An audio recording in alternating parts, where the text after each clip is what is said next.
La sécurité est liée à l'identification entre l'homme et son expérience passée. Lorsque l'homme veut recréer une expérience, il a peur de ne pas y parvenir. Il y a deux types de peur, celle qui vient de l'intérieur de nous et celle qui est imposée par des forces extérieures. Pour se libérer de ces peurs, il faut être capable de les observer et de les comprendre. La peur est un frein à l'évolution de l'homme, mais une certaine prudence est bénéfique. Pour se libérer de la peur maléfique, il est possible de passer par une initiation du mal. Cependant, cela demande un développement spirituel et une préparation. La libération de ces forces maléfiques permettrait à l'homme de se libérer des contraintes qui limitent son évolution sur la planète. Le contexte énergétique joue un rôle dans la vitesse d'évolution de l'homme. On nous prépare lentement à une éventuelle initiation du mal dans le but de favoriser une évolution accélérée.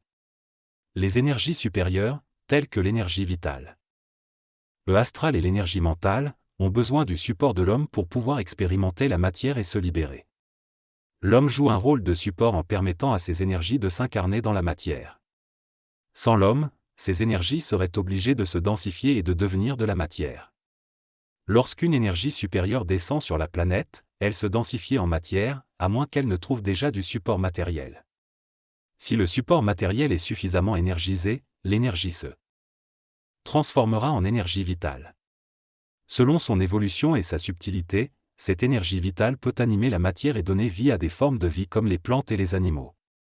Chaque fois qu'un corps matériel permet à une énergie supérieure de l'habiter, il lui permet de ne pas se densifier davantage et de vivre une expérience dans un plan supérieur.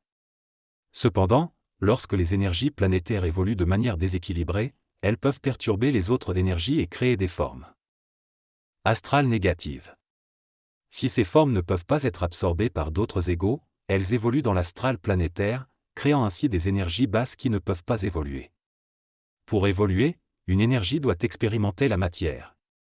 Selon cette explication, l'énergie astrale est libérée dans l'atmosphère de la planète lorsque les êtres humains émettent des impulsions émotionnelles ou des formes psychologiques.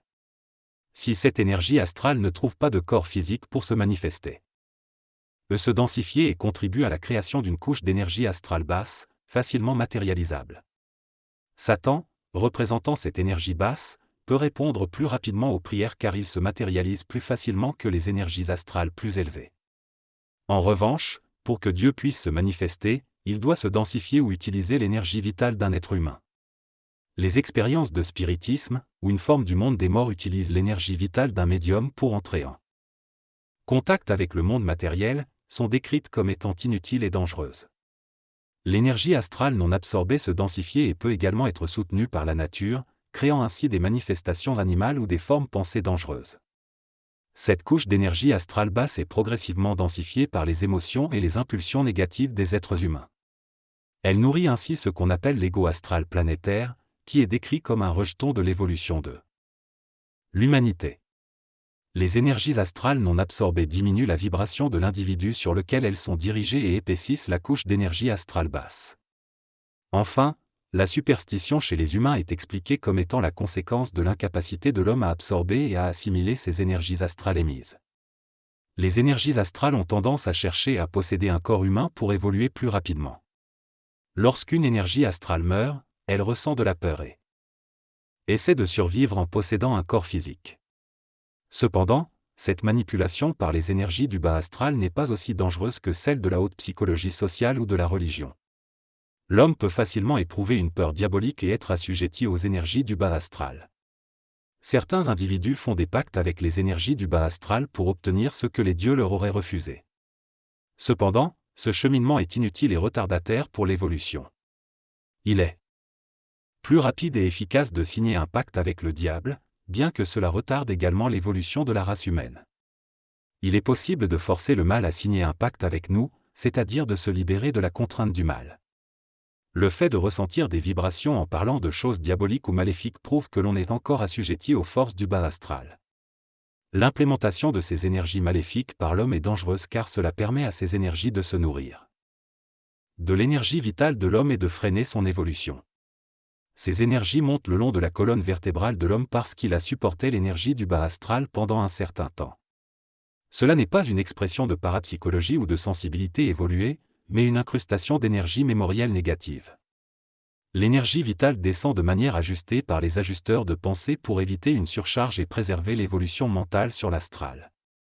L'homme ne peut pas forcer cette énergie à descendre davantage, car cela causerait des dommages et perturberait l'égrégore planétaire. Les forces du mal devront finalement se soumettre à l'homme qui évolue mentalement, mais cela se fera par l'initiation dans la vie. L'homme doit comprendre qu'il est le cheval et non le guide, et qu'il évolue selon son propre temps. Lorsque l'homme se libère des énergies du bas astral, il peut envisager une construction corporelle vitale dans le plan supramental. L'énergie supramentale ne descend pas chez l'homme assujetti au bas astral pour éviter que l'énergie du bas astral ne s'en empare et ne la densifie.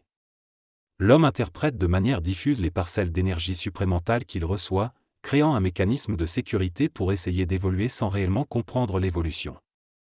Les ajusteurs de pensée collectifs sont présents dans la matière et sont ajustés par les ajusteurs de pensée individuels. L'énergie supramentale est canalisée à travers ces ajusteurs de pensée pour éviter une dispersion excessive dans l'environnement. Le texte discute de la manipulation des énergies astrales et du supramental sur l'homme. Il mentionne que lorsque l'homme se libère de l'énergie du bas astral, il reste asservi aux énergies du haut astral. Ces énergies manipulatrices s'appuient sur les croyances superstitieuses de l'homme libéré par l'énergie du bas astral.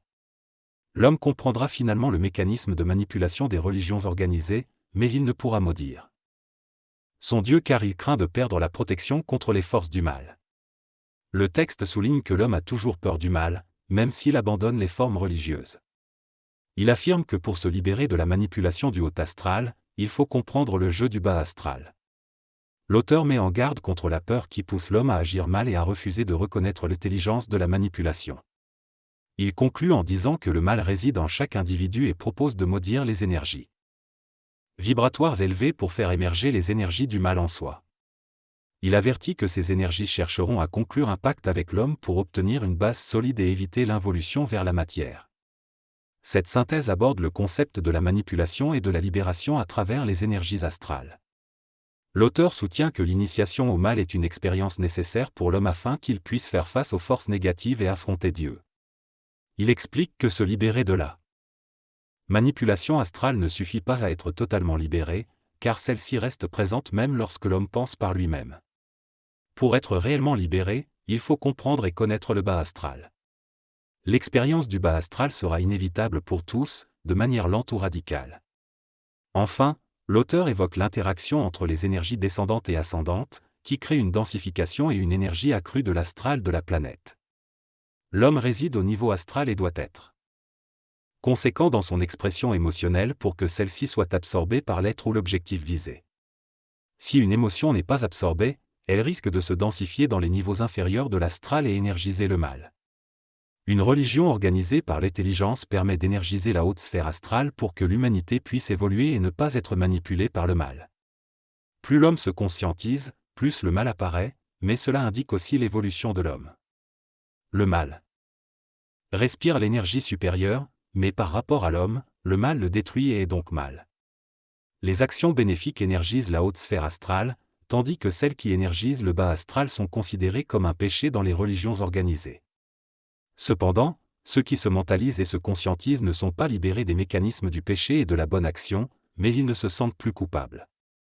Chaque fois que l'homme énergise le plan astral inférieur, il précipite l'apparition des forces du mal, tandis que l'énergie de l'astral supérieur retarde cette apparition et permet au mental de devenir suffisamment puissant pour contrer le mal. La conscientisation de l'homme ne signifie pas que le mal disparaît, mais il donne à l'humanité le temps et les moyens de s'y opposer. L'homme ne peut pas échapper aux conséquences de ses actions, même s'il se libère de la culpabilité et de la notion de péché. Les actes qui ont un impact négatif sur l'écologie de la planète restent néfastes, peu importe comment on les qualifie.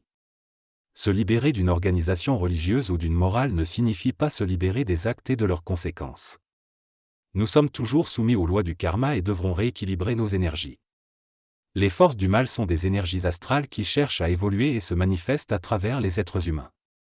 Pour se libérer de ces énergies, il faut également surmonter la peur superstitieuse et connaître le mal sans pour autant le pratiquer.